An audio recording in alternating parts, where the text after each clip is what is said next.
escuchaba yo tu voz, ignoraba tu amor, me alejé de ti, Señor, mas tu espíritu me dio vida en tu palabra. Hermanos y hermanas, que el Señor los bendiga, que la gracia y la paz de nuestro Señor esté en cada uno de nuestros corazones en esta hora. Motivo de alegría seguir adelante con este hermoso curso de conocer el canon y ir descubriendo poco a poco la belleza que contiene la Biblia, la cual es la palabra de Dios. Esta ontología, lo que estamos estudiando se llama bibliología y estamos realizando este curso de la forma más sintética posible, de la forma más resumida posible, para que todos lo puedan entender. Si bien hay muchas cosas que después uno puede ir profundizando con respecto al tema de la bibliología, pero lo que estamos enseñando y el contenido que nos hemos propuesto enseñar tiene como propósito establecer las bases sólidas, fuertes y precisas para la formación académica, bíblica y pues, sobre todo teológica que debemos de entender y comprender con respecto al libro de los libros, la cual es la sagrada y bendita y eterna palabra de Dios. Lo que hoy día nos convoca, lo que vamos a estudiar en esta clase, es acerca de los procesos de inspiración o el proceso de inspiración. ¿Qué es lo que quiere decir esto? Debemos entender que el proceso de conformación del canon de escritura desde el Antiguo Testamento hasta el Nuevo Testamento abarca un periodo más de 1000 años, aproximadamente 1490, 1510 aproximadamente años son los que duró todo el proceso de formación bíblica, en los cuales el primero que se tiene registro, que dicen algunos que fue Job. Incluso hay algunos que dicen que Job tiene una data de escritura anterior en fecha a lo que es el libro del Pentateuco, que son los 5 primeros libros de la Sagrada Escritura, la cual es el Génesis, el Éxodo, el Número, Deuteronomio, Levítico. Debemos entender que esto no fue de la noche a la mañana, sino que fue un proceso lento y Dios lo quiso así, porque a lo largo de estos 1490, 1510 o 1520 años que demoró este proceso, Dios se tomó su tiempo y Él, a lo largo de todo este lapso de más de un milenio, quiso plasmar todo lo que Él quiso revelarnos acerca de sí mismo. Ahora, hay que entender también que los procesos llevaron a la redacción de los libros de la Biblia son muchos y son diversos. No es que haya sido un solo proceso, no es que haya sido en un solo lugar, no es que haya sido en una sola ciudad, sino que fue de diversas formas, fueron distintos, pero solo hay algo muy importante que debemos entender, que aunque fueron muchos, aunque fueron diversos, aunque fueron distintos, y aunque fueron en diferentes lugares geográficos, debemos de entender que todos fueron supervisados por el Espíritu Santo. Nunca debemos olvidar esto. Todos los procesos de inspiración fueron supervisados por el Espíritu Santo, porque fue el Espíritu Santo el que inspiró a los santos hombres de Dios o a los agiógrafos a escribir la palabra revelada que Dios les había traído. Ahora, debemos entender que Moisés escribió el Pentateuco bajo la supervisión directa de Dios. A Dios nada se le escapa de las manos, absolutamente nada. Todos estos procesos son originados por Dios, es el Espíritu Santo el que toma la iniciativa, es Dios y Jehová quien manda a Moisés a escribir. No es que Moisés le da la orden a Jehová para que escriba, sino que es Dios el que manda a escribir. Es por eso que el Pentateuco, bajo la supervisión directa de Dios, fue creado por Dios, aunque fue escrito por Moisés. Y hay un tema con respecto al Pentateuco, que hay algunos que hablan acerca de diversas posturas, como está la eloísta, la yavista, la deuteronómica y la sacerdotal. Si bien debemos entender que esta teoría es muy popular dentro de ciertos círculos académicos, debemos entender que el libro de el Pentateuco, ya sea los 5 libros, ya sea el Génesis, el Éxodo, el Números, Levítico, Deuteronomio, fueron escritos por Moisés, porque era revelación directa de Dios. Ahora hay un punto que debemos también analizar, es que en las últimas partes de este libro, de los 5 primeros libros de la Biblia, lo más probable es que hayan sido escritos, y así tiene que haber sido, por secretarios o por escribas que eran muy de confianza de Moisés, porque ahí se relata la muerte de Moisés. Entonces, ¿cómo Moisés iba a escribir su propia muerte si ya había muerto? Claro, eso es verdad, pero debemos de entender que el contenido que encontramos con respecto al Antiguo Testamento y especialmente al Pentateuco fueron los 5 libros de Moisés. Y la mayor evidencia de todo esto es que los profetas hablaron acerca de la ley de Moisés y por sobre todo el más grande de todos los seres que ha pisado este mundo, el cual es nuestro Señor Jesucristo, que lo menciona todas estas veces en el Nuevo Testamento, que habla, oíste que fue escrito en la ley de Moisés, oíste que fue escrito en la ley de Moisés. Cristo lo recalca muchas veces y lo corrobora muchas veces. Si Cristo habla de que era la ley de Moisés, es porque fue escrita por Moisés. Eso debemos entenderlo. Aunque después vamos a ir profundizando más ampliamente ese tema. Ahora, debemos entender que, como se nos muestra en Éxodo 34, versículo 27, dice: Jehová dijo a Moisés, escribe tú estas palabras, porque conforme a estas palabras es hecho pacto contigo y con Israel. Nuevamente esto nos evidencia de que Dios es el que toma la iniciativa, de que Dios es el que da y decreta la orden y da el mandato a Moisés a escribir la palabra de Dios. También debemos entender que David escribió muchos cantos, ¿ya?, que se compilaron en el libro de los Salmos. Algunos fueron frutos de determinados acontecimientos de su vida, otros surgieron a través de experiencias personales, como por ejemplo el Salmo 23. Y debemos entender que todo este proceso no fue de la noche a la mañana, sino que Dios se tomó su tiempo con cada agiógrafo, con cada hombre de Dios que trabajó en su vida y que reveló al pueblo a través de él lo que él quiso comunicar a su pueblo amado. Ahora, hay algo importante también que debemos entender, es que antes de escribir algunos autores recababan información sobre su tema. Por ejemplo, Salomón buscó y reunió muchos proverbios y después de él y otros recopilaron lo que ahora es el libro de Proverbios. ¿Ya? Es muy importante eso. Por ejemplo, Eclesiastés nos da evidencia de esto, Eclesiastés 12, versículo 9, donde dice: cuanto más sabio fue el predicador, está refiriéndose a Salomón, tanto más enseñó sabiduría al pueblo, e hizo escuchar, e hizo escudriñar, y compuso muchos proverbios. Entonces, esto nos da evidencia de que fue un proceso largo, de que no fue un proceso que fue de la noche a la mañana, sino que fue un proceso que se tomó alrededor de 1510, 1520, algunos que dicen 1480 años. Lo que sí tenemos claro es que casi se demoró 15 siglos todo este proceso de la conformación del texto bíblico. Y es muy importante que tengamos esto en claro.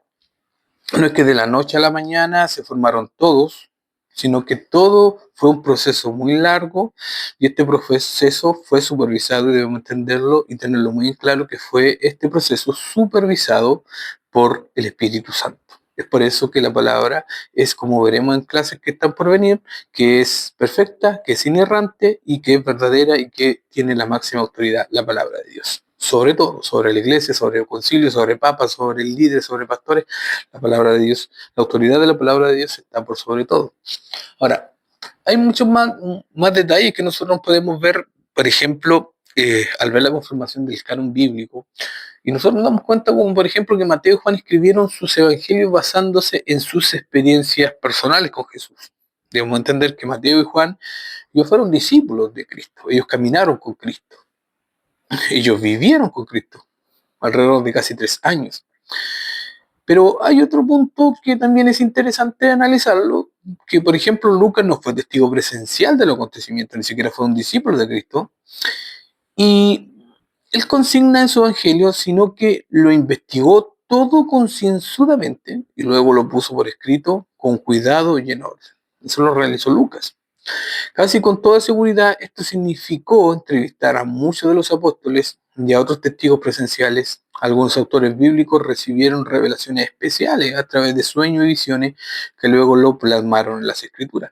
Y todo este proceso, cuando Dios es el que revela, Dios reveló a través de visiones, Dios reveló a través de sueños, Dios reveló directamente a la mente del ser humano. Dios es el Espíritu Santo, es el que estuvo a cargo y supervisó personalmente la confección de cada uno de los 66 libros de la Sagrada Escritura.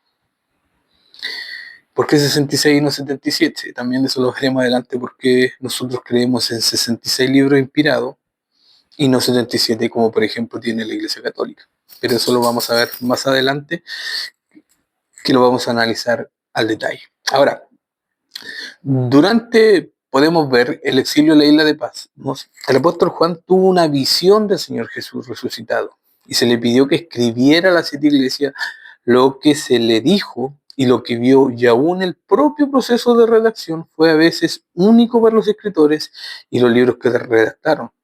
Por ejemplo, otro escritor, otro geógrafo del Antiguo Testamento, el profeta Jeremías, dictó las palabras que Dios le dio a su escriba Baruch, quien realizó el manuscrito. O sea, no fue directamente Jeremías el que escribía, sino que cuando Jeremías es exiliado, es castigado, es metido en un pozo, es, podríamos decir, aborrecido por los príncipes, por la gente de su pueblo, por los líderes del pueblo de Israel. Él tiene que irse al desierto, y es ahí donde sale un hombre, el cual era un escriba, el cual era Baruch, que le fue de gran ayuda a Jeremías, y fue Baruch el que escribió lo que Jeremías le dictó. Ahora, en ese caso, el autor intelectual humano vendría siendo Jeremías, ¿no es cierto?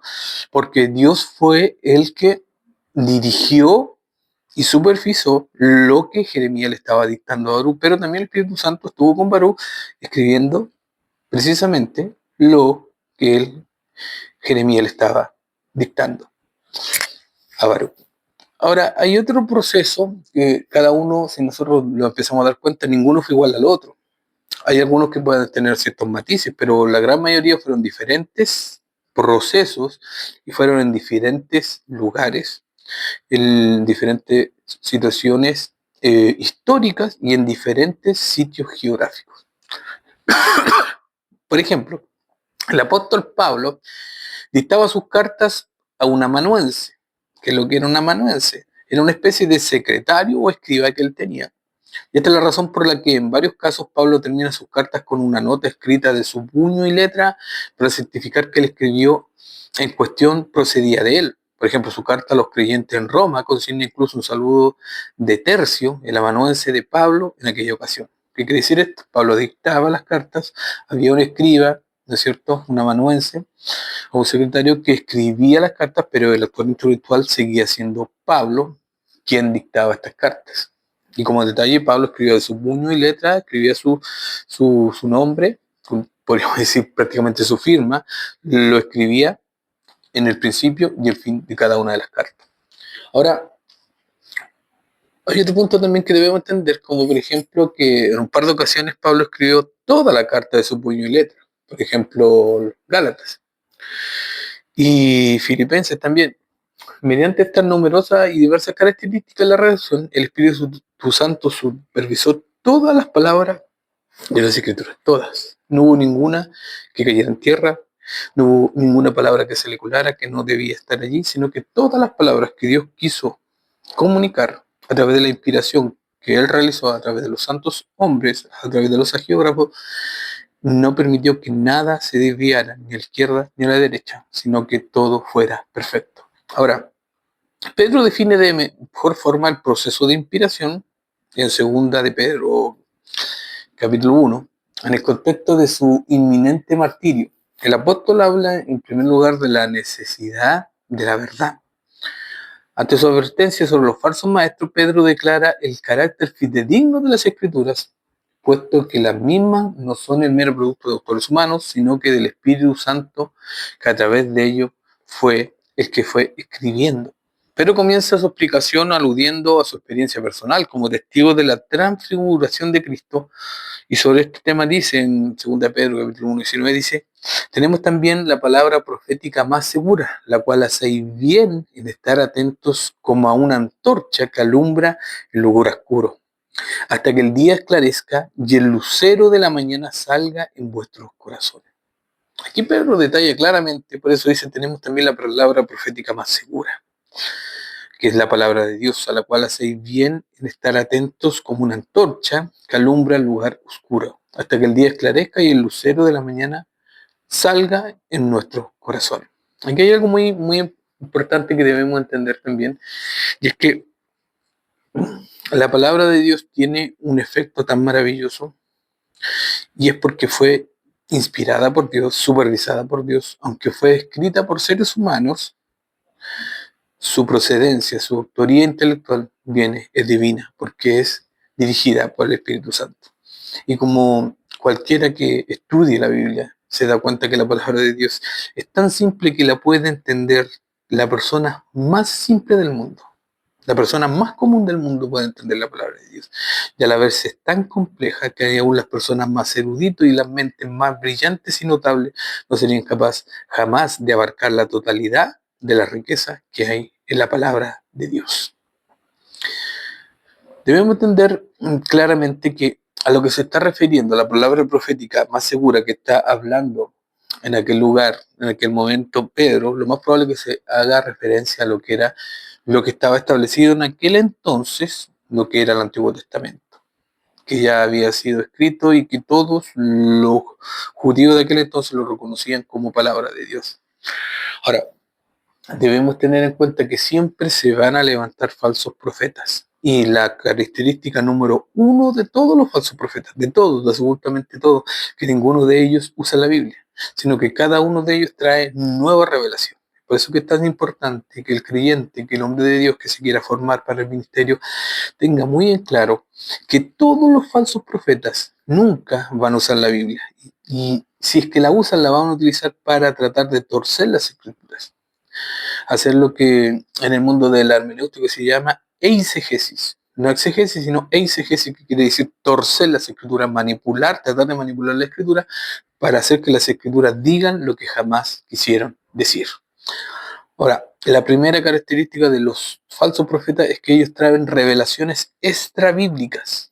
Extrabíblicas. ¿Qué quiere decir esto? Que están más allá, que son nuevas revelaciones que no están en ninguna parte de la Biblia. Por eso que el cristiano que conoce su Biblia es muy difícil que sea engañado. ¿Por qué? Primero que nada, porque tiene al Espíritu Santo, porque un cristiano sin el Espíritu Santo no es un cristiano. Si tú eres cristiano, si has nacido de nuevo, el Espíritu Santo está contigo y el Espíritu Santo te va a guiar a toda verdad y a toda justicia. La palabra de Dios dice que el Espíritu Santo los llevará, ¿no es cierto? Los hará recordar todas las cosas. La pregunta es, si no hay preparación ni formación teológica ni escritural en tu vida, ¿qué es lo que nos va a recordar el Espíritu? Y por eso que es importante que tenemos que prepararnos para servir en el ministerio. Ahora, si tenemos en cuenta la explicación del versículo 20, la palabra profética es sin duda una referencia a las Escrituras. La expresión más segura puede entenderse de dos maneras, en un sentido confirmativo o uno comparativo. Si la consideramos como un sentido confirmativo, como un completo, ¿no es cierto?, predicativo, significa entonces que las experiencias personales de Pedro y otros autores hacen que la palabra sea aún más fidedigna. Estas señales hacen que la palabra profética sea, si cabe, más segura y creíble. Por ejemplo, una mejor elección sería entender la expresión como un sentido comparativo, como un complemento atributivo. Aunque las experiencias como las de Pedro en el monte de la transfiguración son solo un sorprendente testimonio de Cristo, su palabra profética, es decir, las escrituras, es un testigo aún más confiable. La razón está en los medios que intervinieron en su redacción. Es por eso que debemos entender que por cualquier experiencia que nosotros podamos tener, experiencia espiritual, siempre, todo, absolutamente todo, debe de pesarse bajo la Sagrada Escritura. Si nosotros tenemos una visión, si alguna de nosotros estamos orando y de repente se nos viene algo, supuestamente una revelación o un sueño o una visión, todo debemos pesarlo de acuerdo a la Sagrada Escritura. Y si lo que nosotros soñamos o la visión que tuvimos no está de acuerdo a lo que dice la Sagrada Escritura, debemos desecharla. Así de simple. Porque, como decían los antiguos, la profeta mayor es la palabra de Dios. Y donde nosotros pesamos en nuestra máxima regla de fe y de conducta, donde nosotros pesamos todo y donde nosotros analizamos todo y donde nosotros vemos y analizamos lo que es verdad y lo que es mentira, es a través del filtro de las Sagradas Escrituras, la cual es la palabra de Dios. Y es muy importante que tengamos esto en cuenta. Ahora, cuando Pedro habla acerca de la palabra profética, que son las escrituras, no está hablando de una palabra profética que te va a dar una profecía, que te va a ganar el quino, que vas a ser millonario. No, está hablando de las escrituras, es la palabra profética, que son las escrituras. Es más completa, más permanente y posee más autoridad que la experiencia que uno puede llegar a tener. Más concretamente, la palabra de Dios es una revelación fidedigna de las enseñanzas sobre la persona de Jesucristo, su obra expiatoria, su segunda venida, e incluso que las experiencias personales de los apóstoles. Pedro describe de este modo el proceso de redacción. Por ejemplo, cuando dice, entendiendo primero esto, que ninguna profecía de las Escrituras es de interpretación privada. Es muy importante entender esto, porque nunca la profecía fue traída por voluntad humana. No fue traída por voluntad humana. No es una elucubración, no es fruto de una concepción humana, sino es un fruto divino de la revelación del mismo Dios a través del Espíritu Santo, revelándolo a los santos hombres de Dios, a los agiógrafos. Ahora, dice, sino que los santos hombres de Dios hablaron siendo inspirados por el Espíritu Santo. Y la palabra es euneuto, quiere decir exhalados, inspirados por el Espíritu Santo. O sea, Dios sopló, exhaló, impulsó, y fue Dios el que los inspiró, el que sopló su verdad, su palabra sobre los autores humanos. Ahora, la expresión la profecía de la escritura identifica definitivamente la palabra profética como el texto bíblico. La frase interpretación privada significa que los autores bíblicos no se limitaron a consignar sus propias opiniones, ideas o experiencias o interpretaciones personales de los acontecimientos que vieron o los mensajes que redactaron. Lo que escribieron no fue traído por voluntad humana, no fue fruto de su propia cosmovisión, sino que fue fruto de la inspiración divina, del Espíritu Santo que estaba inspirándolo, guiándolo, supervisando el proceso de inspiración para llevar a cabo la construcción, que fue el Espíritu Santo a través de hombres comunes y corrientes, quienes fueron los que escribieron la palabra de Dios. ¿Fue escrita por humanos? Sí, pero fue supervisada y fue inspirada por el mismo Dios, el Espíritu Santo. Ahora, en otras palabras, la creación de los libros bíblicos no se debe a la iniciativa humana. No es por fuerza humana, ni por intelecto humano, ni por creación humana, sino que es directamente viene desde lo alto, dirigida por el Espíritu Santo. Es por eso que aquí vemos que Pedro afirma, ¿no es cierto?, de forma muy directa, que cuando los autores humanos redactaron los textos, quien hablaba era Dios a través de ellos. Algo parecido a lo que afirma David cuando dice, el Espíritu de Jehová ha hablado por mí y su palabra ha estado en mi lengua. En 2 Samuel 23, versículo 2. Es por eso que este fue un proceso milagroso que implicó directamente la atención personal y el poder del Espíritu Santo, guiando, supervisando y estando en todo momento en la directa supervisión de lo que los hombres de Dios escribieron. Esto quiere decir que el Espíritu Santo jamás se apartó de ellos. Esto quiere decir que el Espíritu Santo jamás los dejó huérfanos. Esto quiere decir que Dios supervisó todo y que todo lo que encontramos en el texto bíblico, en el texto sagrado, es lo que Dios quiso revelarnos a través de Él, a través de su deidad, a través del Espíritu Santo. Fue escrito si bien, y este es el argumento que todos dicen cuando tú hablas de la Biblia, que si la Biblia fue escrita por hombres. Y supuestamente eso vendría siendo una falacia argumentativa, porque en realidad es verdad, fue escrita por hombres, pero fue inspirada y supervisada directamente por el Espíritu Santo. La inspiración de la palabra, la autoría intelectual, viene de arriba, viene del cielo, porque es el mismo Dios eterno el que trajo la palabra de Dios. Sopló su inspiración, sopló en el corazón, en el intelecto del ser humano para que pudiera escribirla. Ahora, la expresión siendo inspirados es la misma que se utiliza en Hechos para referirse a una embarcación siendo impulsada por el viento. La misma teoneustos o neustos quiere decir la misma. Quiere decir que da la idea de que algo es inspirado cuando dice siendo inspirados.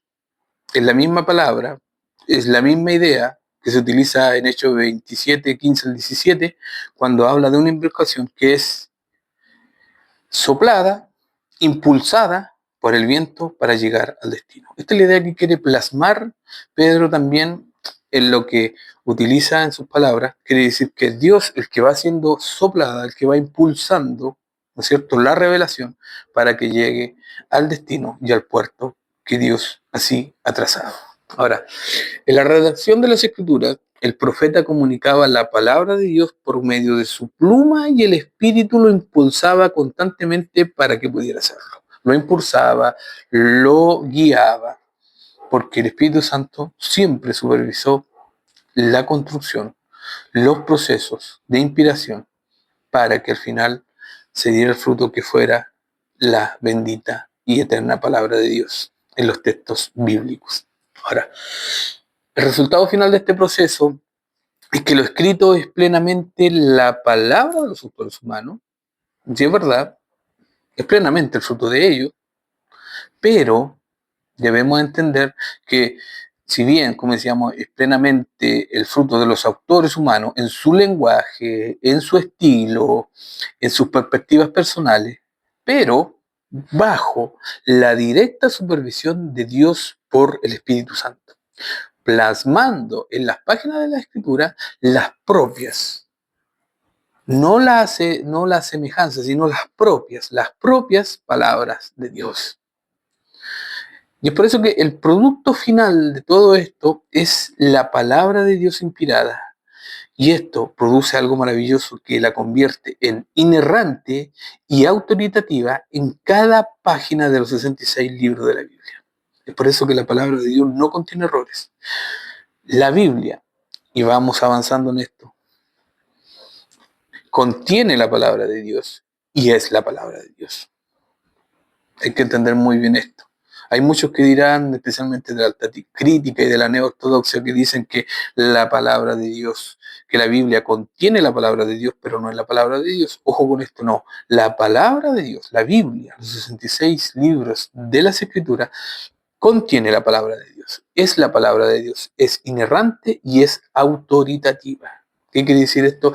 Que todas las doctrinas que formula la Iglesia se basan en la palabra de Dios. Toda nuestra conducta se basa en lo que está escrito en la palabra de Dios. Todo lo que nosotros creemos, nuestro credo, lo que nosotros creemos, se basa en la palabra de Dios. No es a través de concilio, no es a través de supuestas nuevas visiones de apóstoles, de supuestos profetas, de pastores o de obispos. No, es la palabra de Dios, que el Dios mismo, el Dios del cielo, el Adonai, el Dios Todopoderoso, quiso revelar a su pueblo para que todos aquellos que se convirtieran en su pueblo sean guiados por su santa, bendita y eterna palabra. Y esto es maravilloso. Esto debería colocar gozo en nuestro corazón. ¿Por qué?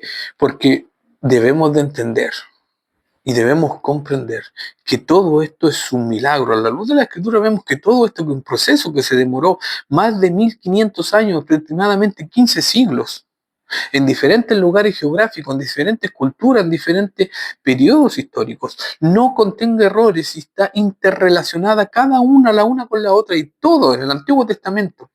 En el Antiguo Testamento se demoraron casi 1450 años aproximadamente la formación desde el Antiguo Testamento hasta el año 0, cuando nace Cristo. Todas estas palabras, todo lo que fue escrito en el Antiguo Testamento simbolizaba, predecía, establecía y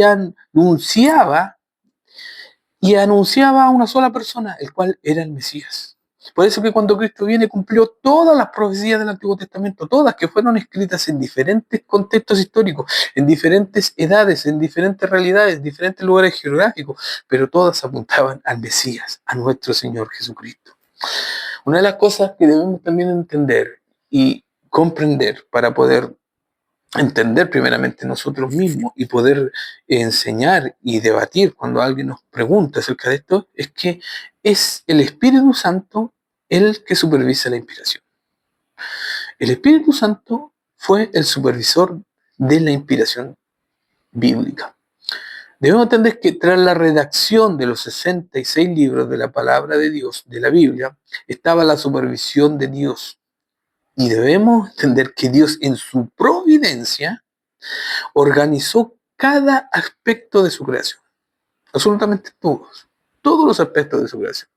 Y una organización que lo abarcaba todo, desde la ocasión del escrito a la singular constitución y experiencias personales de los escritores. A medida que vayamos considerando estos factores, iremos comprendiendo y apreciando la magnitud del poder y sabiduría divino desplegado en la Sagrada Escritura. Si usted quiere ver un milagro, el milagro más grande es que la Biblia es la Biblia. Como le decía, más de 1500 años, 15 siglos en su construcción, en el proceso de inspiración. Es inerrante, es perfecta, es autoritativa, no hay ningún error en la Sagrada Escritura. Todas apuntaban al Mesías, todas apuntaban a Cristo, todas nos revelan el carácter de Dios, cómo es Dios. Y hermano, déjeme decirle que hoy en día en muchas iglesias se predica lamentablemente muchas cosas que no están en la palabra de Dios. Y hay muchos hermanos nuestros que son hermanos en Cristo y ellos creen esas cosas. Hay muchas cosas que creen que jamás han estado en la palabra de Dios. La pregunta es ¿por qué no se dan cuenta? ¿Por qué no leen la palabra de Dios? Que este libro, hermanos amados, hermanos y hermanas, llegar a nuestras manos costó sangre, sacrificio de miles y miles de personas que tuvieron que dar sus vidas. Y eso lo veremos en la formación del Nuevo Testamento, en el canon del Nuevo Testamento, las versiones que hay. Por ejemplo, colocar a Casiodoro de Reina y Cipriano de Valera, que prácticamente dieron sus vidas para que la palabra de Dios se pudiera conocer en español. Lo mismo que Martín Lutero, para que la palabra de Dios se pudiera conocer en el lenguaje alemán, en la gente del pueblo alemán. Costó sangre, sudor y lágrimas. Y es por eso que es tan maravilloso y debemos entender. La gente habla muchas veces, especialmente los académicos, entre comillas, y ellos creen, por ejemplo, creen a ciencia cierta, por ejemplo, que la Ilíada, que los libros de Homero son, pero perfectos, que no hay errores en ellos, que los escritos de Platón, de Aristóteles, cada uno de la literatura clásica, ellos creen, dicen, a ciencia cierta, no, son perfectos, son copias que están perfectamente traducidas y que es verdad. Pero si nosotros analizamos y vamos más profundamente, nos damos cuenta, por ejemplo, los libros de Homero tienen 3, 4 copias. Los libros de la literatura clásica tienen 3, 4, 5, 6 con suerte copias. La Sagrada Escritura, tanto del Antiguo como del Nuevo Testamento, tienen más de miles de copias, de miles de manuscritos antiguos que son conservados en diferentes lugares, ya sea en el Vaticano, ya sea en diferentes universidades. Está el Códice Sinaítico, está el Textus Receptus, y hay miles de manuscritos y de textos que el más antiguo data, entre comillas, del siglo VI. Entonces, debemos entender que por ejemplo, de cualquiera de los textos de la literatura clásica, el más antiguo data del siglo XVIII. Entonces, debemos entender que en todo esto vemos la mano poderosa y milagrosa de Dios que ha preservado la Escritura y la seguirá preservando, aunque reyes la quieran destruir, en que hay lugares que la quieren quemar. Dios seguirá perseverando su palabra hasta el fin de los tiempos. Ahora, la preparación para la autoría de cada libro de la Biblia incluye evidentemente el contexto histórico, ¿ya?, en el que fue escrito. Muchos de estos contextos son fácilmente identificables. Por ejemplo, el Pentateuco lo escribió Moisés, el ambiente del Éxodo y el principio de la conquista de la tierra prometida. Ahora, con frecuencia los salmos se escribieron desde los contextos inmediatos de los autores humanos o como una expresión de adoración derivada de un determinado acto o actos que Dios llevó a cabo a favor de su pueblo. Por ejemplo, el libro de Eclesiastés nos ofrece un inspirado relato de las lecciones espirituales que Salomón aprendió a lo largo de toda su vida, a lo largo de todo el tiempo que él caminó en esta tierra. También hay otro ejemplo, por ejemplo, los libros proféticos consignan alusiones históricas que identifican los contextos en que se escribieron y los específicos asuntos inmediatos y futuros que trataban, por ejemplo, de un estudio del libro neotestamentario, revela lo mismo. Ahora, por ejemplo, el Evangelio de Lucas es el único de los 4 evangelios que identifica específicamente a su autor. Sin embargo, los 4 presentan claramente la persona y la obra de Cristo. Y esto es maravilloso, como una demostración de que Él es el Cristo. Estos relatos también llevan al lector a la conclusión de que puede acceder a la salvación por medio de la fe en Él y su obra en la cruz. Y esto es maravilloso porque entendemos que el Espíritu Santo en cada uno de estos procesos de inspiración estuvo supervisando. Nada se perdió, ni una palabra se extravió, absolutamente ninguna, y ni una se añadió de más. Esto es maravilloso entender cómo el poder de Dios, de forma milagrosa, de forma poderosa y de forma soberana, es el que supervisó toda la construcción, todo el proceso de inspiración de los 66 libros de la Sagrada Escritura. Podemos ver ese ejemplo si nosotros vemos que Lucas señala que no escribe como testigo presencial, sino basándose en una concienzuda investigación que él realizó a cabo para redactar su obra en 2 volúmenes. Por ejemplo, los 2 volúmenes de la obra de Lucas, uno es el Evangelio de Lucas y el otro es el libro de los Hechos. Ahora, no obstante, basándose en el contenido de los 4 evangelios, queda claro que estos surgen de los mismos acontecimientos históricos. Todas las epístolas del Nuevo Testamento proceden de un contexto histórico específico que motivó al autor humano en su redacción. Pablo escribió Romanos para presentarse a los creyentes de Roma y darles a conocer su ministerio del Evangelio. Ahora, en parte porque deseaba contar con su ayuda cuando viajara para España, y hay que entender que la redacción de las 12 epístolas de los Corintios fue motivada por numerosas cuestiones que surgieron en el seno de la iglesia de Corinto. Pablo dirigió las epístolas pastorales de Timoteo, la primera y la segunda, a algunos compañeros del ministerio. Cada una de ellas fue escrita desde una situación personal y ministerial distinta. Ninguna era igual a la otra. Y las 3 dan instrucciones específicas relacionadas con la gestión de los asuntos ministeriales, por ejemplo, en Efeso, en Creta, incluso en el libro de Apocalipsis, fue escrito por Juan en el contexto de su exilio en la isla de Pasmo y de las situaciones históricas de las 7 iglesias a las que Cristo se dirige a finales del siglo I.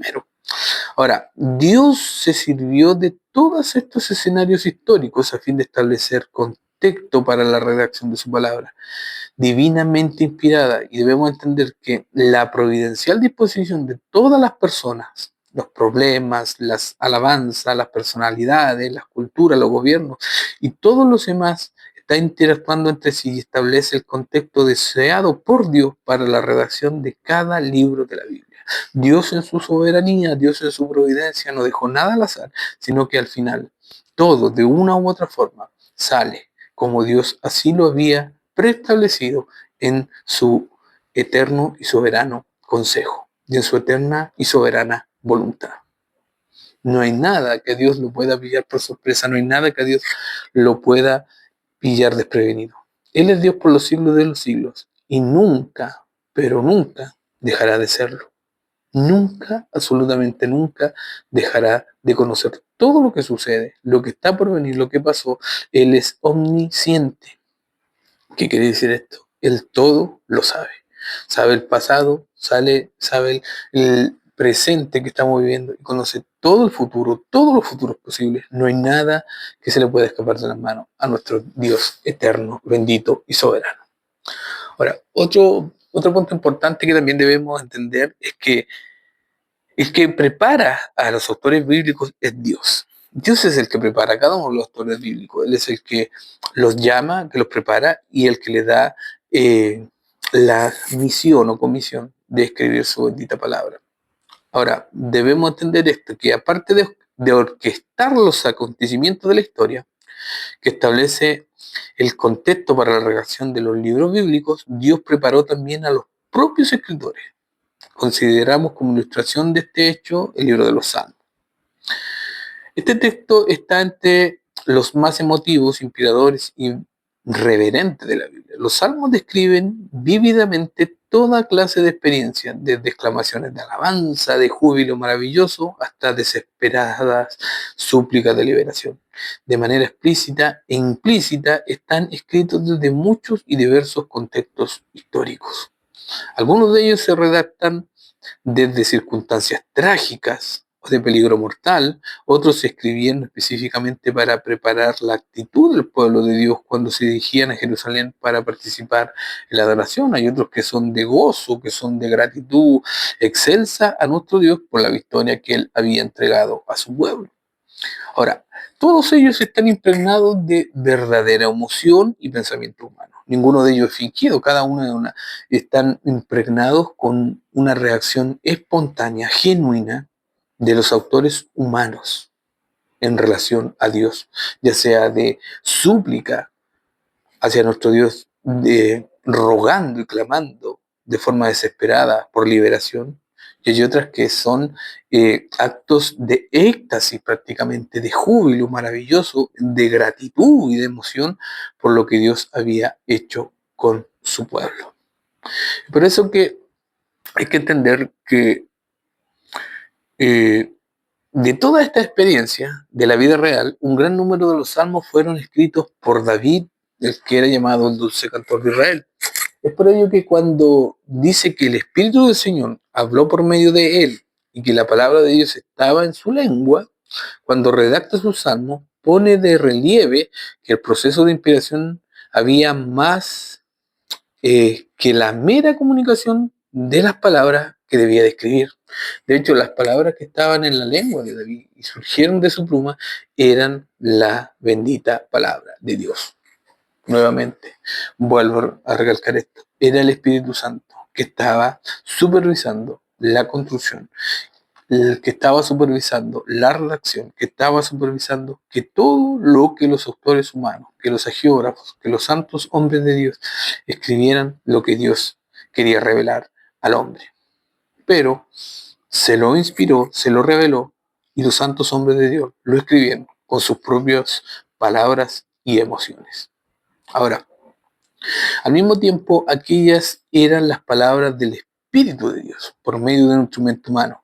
David, ¿no es cierto?, nos muestra que Dios utilizó aquel instrumento con todos los elementos de su personalidad, ya sea el lenguaje, ya sea la experiencia, ya sean sentimientos, ya sean emociones, ya sea estilo literario, estilo de escribir. Y así, por ejemplo, en el Salmo 23 se expresan las propias palabras de David, cuando en los primeros versículos este describe el tierno cuidado del Señor como el de su pastor, que lo hace descansar en lugares de delicados pastos.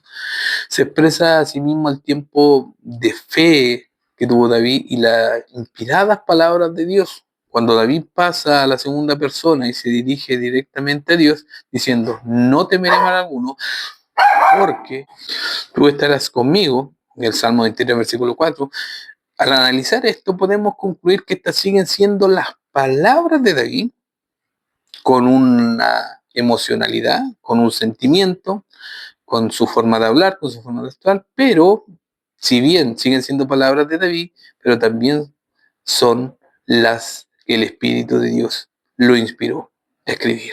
Y esto es maravilloso ver cómo Dios en todo momento sigue teniendo el control de todo, su soberanía. Sigue siendo Él el que supervisa el proceso sigue siendo Él quien con su providencia ha orquestado todo lo necesario, ha orquestado todo lo que Él ha querido para revelarnos y traernos su santa, bendita y poderosa palabra, la cual es la Biblia, la cual es la Sagrada Escritura, la poderosa y eterna palabra de Dios.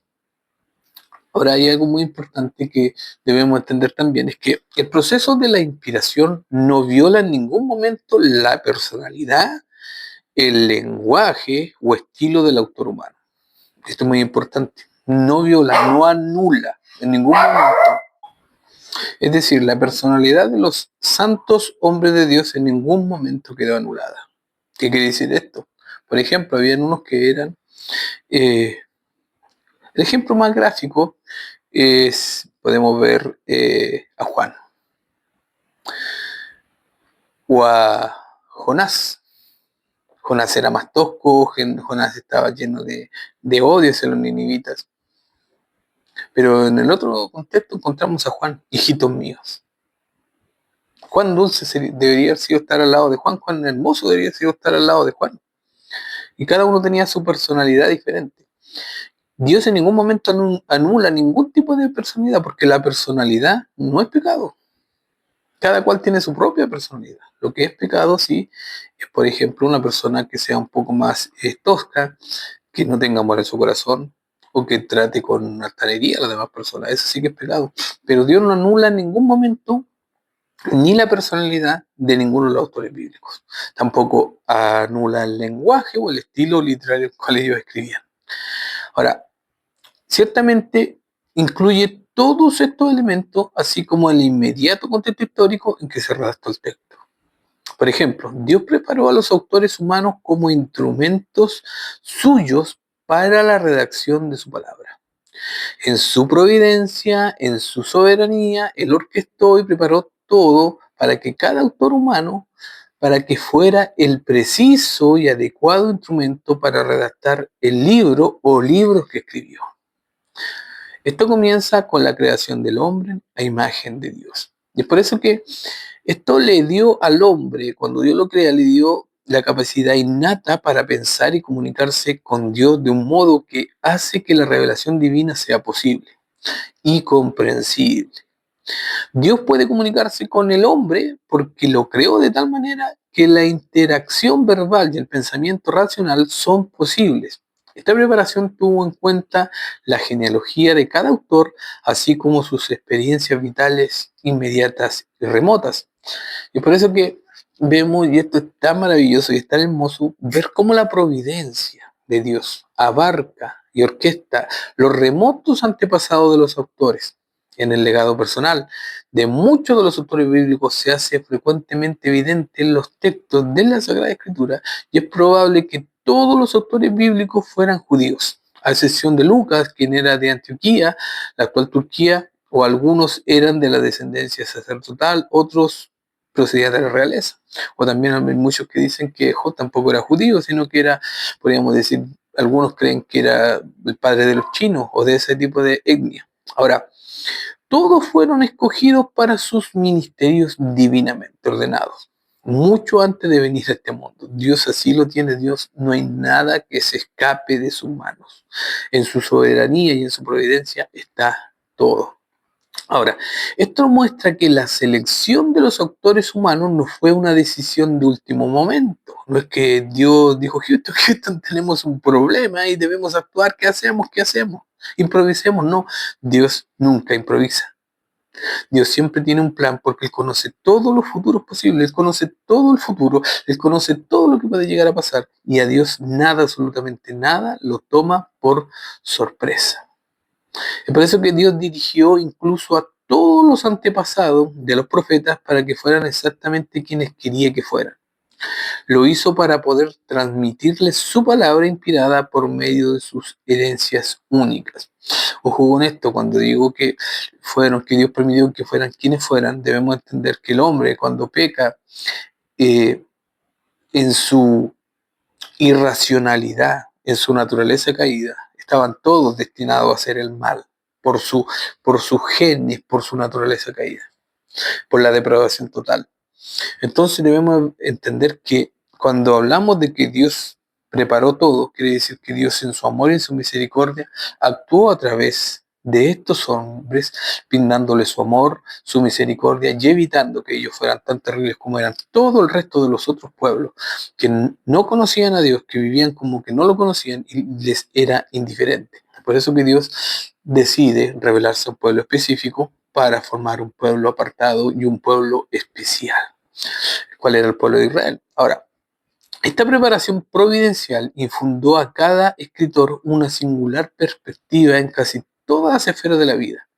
Cada escritor estaba condicionado por factores relacionados con el lugar, el tiempo en que vivía, y cada uno de ellos tenía una herencia, un ambiente, una educación y una crianza y características de diferentes culturas, así como también sus peculiares intereses, experiencias y hasta relaciones personales.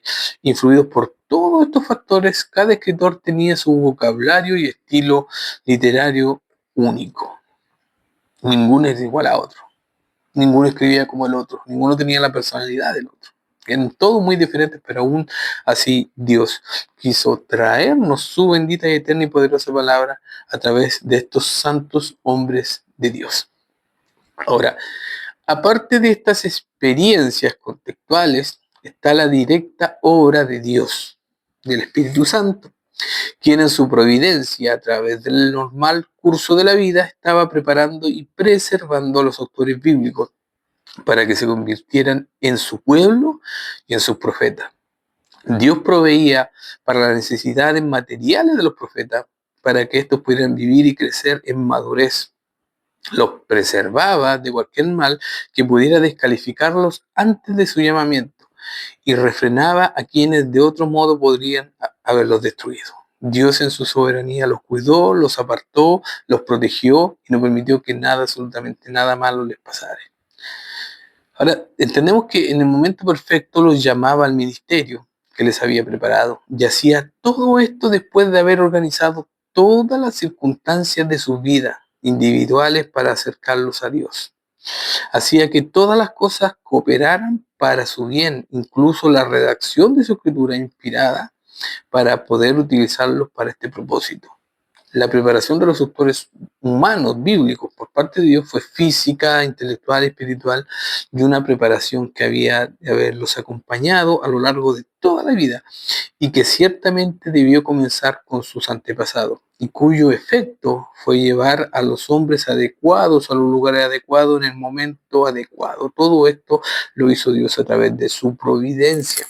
Y por eso que debemos y entender que con las capacidades, impulsos y logros adecuados para que escribieran precisamente los libros que había preparado para ellos. Por ejemplo, un excelente ejemplo de todo este proceso es Moisés y la redacción del Pentateuco. Moisés nació en el seno de la tribu de Leví y sus padres eran esclavos en Egipto. Es muy maravilloso ver esto. Sus padres eran esclavos en Egipto, pero él fue criado como un príncipe de Egipto. Ahora, no obstante, el edicto de Faraón, anterior a su nacimiento, fue lo que motivó su singular crianza y educación para preservar la vida de Moisés cuando no era más que un bebé. Y por eso que vemos que Dios en su soberanía, en su providencia, permitió que su madre se vio forzada a ponerlo sutilmente en manos de la hija del faraón, para que ésta lo criara como un hijo suyo. Es por eso que este maravilloso giro en los acontecimientos hizo que Moisés recibiera la mejor y más elevada educación que podía existir en Egipto. Él fue creado como un príncipe de Egipto.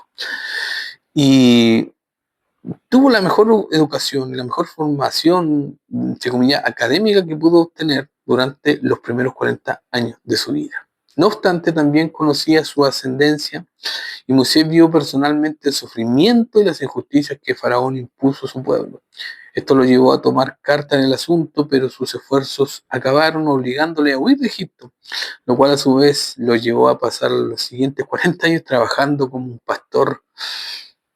Y esto es maravilloso, lo encontramos en Éxodo 1:2. Los próximos 40 años, como un pastor, aprendiendo a ser un pastor, porque él estaría siendo después un pastor que guiara al pueblo de Israel en medio del desierto. En este punto se hace evidente la divina preparación de Moisés. Es Dios el que prepara, es Dios el que forma, es Dios el que orquestó la vida de cada uno de estos santos hombres. Es por eso que en Éxodo Dios se le apareció en una zarza ardiente y lo llamó para que fuera el instrumento por el que libraría a su pueblo de su servidumbre en Egipto. No obstante, Moisés había sido humillado hasta tal punto que estaba convencido de no ser la persona adecuada para llevar a cabo esta misión. Y por eso que no cabe duda de que sus primeros 80 años de vida le habían enseñado una cosa a Moisés, y es que él no podía llevar a cabo aquella misión con su propia fuerza, aunque Dios lo había preparado completamente para su llamamiento. Sus primeros 40 años, las mejores universidades con respecto a conocimiento, la mejor educación, podemos decir, académica, que estaba en Egipto. Sus segundos 40 años en el desierto, cuidando ovejas como un pastor. Y la última etapa, cuidando al pueblo de Dios, sacándolo de la esclavitud y cuidando al pueblo de Dios en medio del desierto. Es por eso que si hay algo que los primeros 80 años de vida de Moisés le enseñaron, que no podía llevar a cabo esa misión con su propia fuerza, y aunque Dios lo había preparado completamente para su llamamiento, no sería Moisés, sino Dios que liberaría al pueblo de su amarga servidumbre. En esto podemos ver la soberanía de Dios, cómo la providencia de Dios orquesta cada una de las cosas en la vida de nosotros, en la vida de los santos hombres de Dios. Y así como lo hizo con ellos, lo hace con nosotros. Y Dios sigue siendo soberano y seguirá siendo soberano por siempre y para siempre.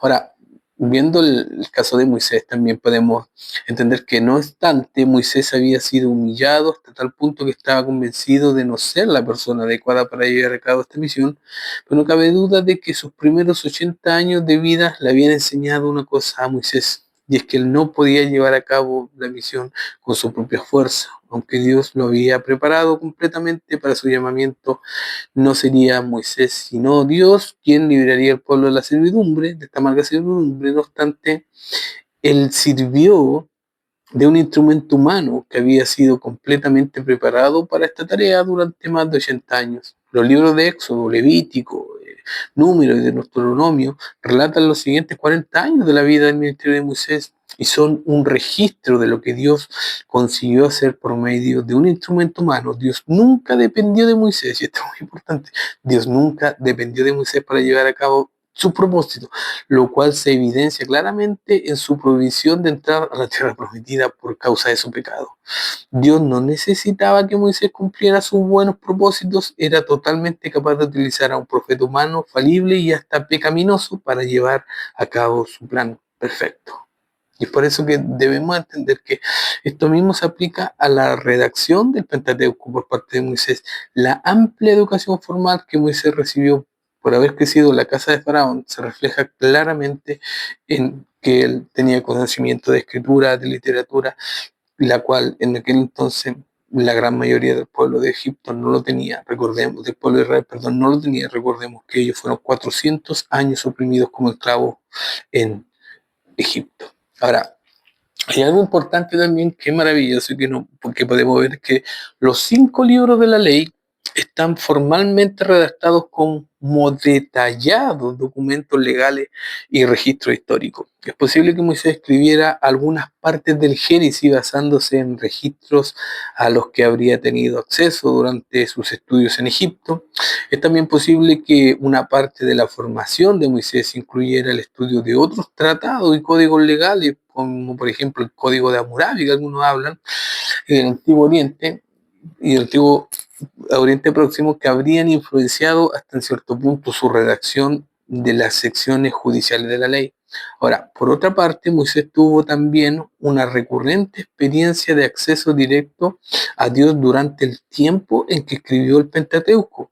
Por ello, no dependía en última instancia de fuentes externas, ya sea como algunos dicen que fue solamente el Código Hammurabi, que fue ciertas tradiciones orales, que fue la eloísta, la yavista, la sacerdotal, la deuteronómica, sino que fue Dios el que en todo momento estuvo sustentando y estuvo inspirando y estuvo revelándole a Moisés lo que él tenía que escribir. Aunque a muchos les duele y les cueste, muchos, entre comillas, grandes eruditos y grandes filósofos bíblicos o grandes eruditos bíblicos de la alta crítica, debemos entender que nosotros creemos en un Dios todopoderoso, un Dios que hace milagros, y fue ese poder milagroso el que hizo, sobrenatural, ese poder sobrenatural que supervisó la construcción y la redacción de las Sagradas Escrituras. Y todo lo que hay en la palabra de Dios es cierto, es verdad absoluta. Ahora, hay que entender también que los primeros 5 libros de la Biblia son obra de Dios y de Moisés al mismo tiempo. Las emociones que expresa Moisés muestran que el texto representa en gran medida sus propias palabras. No obstante, estas palabras de la pluma de Moisés transmiten también de forma perfecta las palabras de Dios. Las pruebas de esta doble paternidad literaria son múltiples y saltan claramente a la vista por toda la Biblia. Las escrituras pueden visiblemente entender el carácter el carácter de cada autor humano. Debemos entender que las escrituras ponen, ¿no es cierto?, de forma visible que es Dios el que supervisa todo, pero que cada autor coloca su carácter, sus emociones, su estilo literario, su personalidad plasmada, pero aún así, aunque fueron escritas por seres humanos, pues hombres como usted y como yo, siguen siendo palabras de Dios porque fueron impulsadas, porque fueron inspiradas por el santo y bendito Espíritu Santo de Dios. Ahora, hay que entender también que Moisés fue educado en Egipto como alumno de Gamaliel. Por ejemplo, Pablo recibió formación rabínica. Entonces debemos entender que Dios de una u otra forma utiliza cada contexto histórico y cada momento histórico, y Dios sabe lo que hace a través de su providencia. Él orquesta todas las cosas. Es por eso que debemos entender que, como por ejemplo Pablo tenía un profundo conocimiento de la filosofía griega, de los estoicos y de los epicúreos, Lucas era un médico, David fue un pastor, fue soldado y fue rey, Salomón creció como príncipe y vivió como un rey, Daniel fue formado como estadista, Pedro y Juan eran pescadores, Mateo era recaudador de impuestos, Santiago y Judas eran hijos de un carpintero. Cada escritor tenía una herencia y una crianza y un trasfondo social singular y diferente al resto. Cada uno de ellos es una amalgama configurada por las experiencias de la vida que Dios en su providencia les impartió, y todos estos factores interactuaron para convertir a estos santos hombres de Dios en los instrumentos que Dios utilizaría para redactar los textos bíblicos. Ahora, esta singularidad se evidencia en cada libro de la Biblia. Por ejemplo, aunque cada uno de los 4 evangelios contiene relatos y temas similares, los mismos reflejan la singular perspectiva y decisiones de cada autor bajo la influencia y la supervisión del Espíritu Santo. No existen contradicciones entre los autores humanos y el autor divino. Y esto es maravilloso porque podemos ver que todos estos rasgos sociales, culturales, históricos, emocionales, de su personalidad y experimentales, educativos y prácticos se reflejan en el lenguaje y el estilo del trabajo de cada autor humano. Al mismo tiempo, una consistente influencia divina cubre los libros de las Escrituras, indicando que en la redacción de estos 66 libros, Dios se sirvió de profetas humanos para redactar sus escritos divinamente autoritativos. Por eso que estos elementos preparatorios para la inspiración afirman necesariamente que las Escrituras conforman una obra totalmente providencial.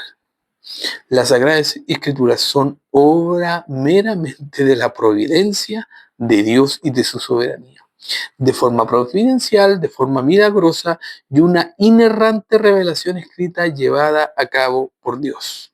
Es inerrante, no contiene errores y es perfecta porque fue llevada a cabo por el mismo Dios, el Dios del cielo, el Dios de la tierra, el Dios que tiene en sus manos y sustenta toda la creación con su poder, con su soberanía, con su misericordia.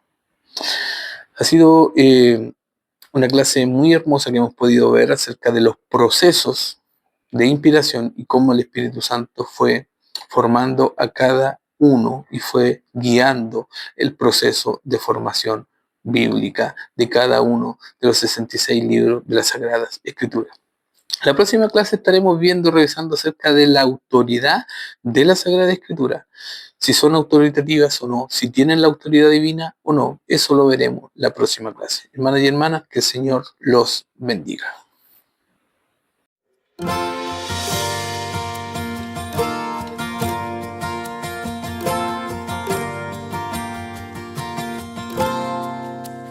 Oh gran Dios altísimo, reina en mi corazón.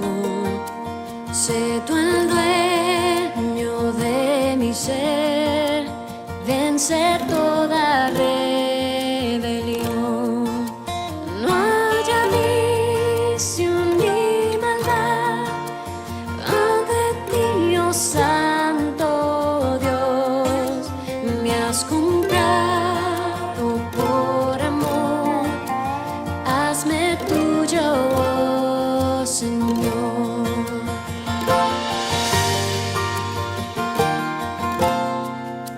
Mi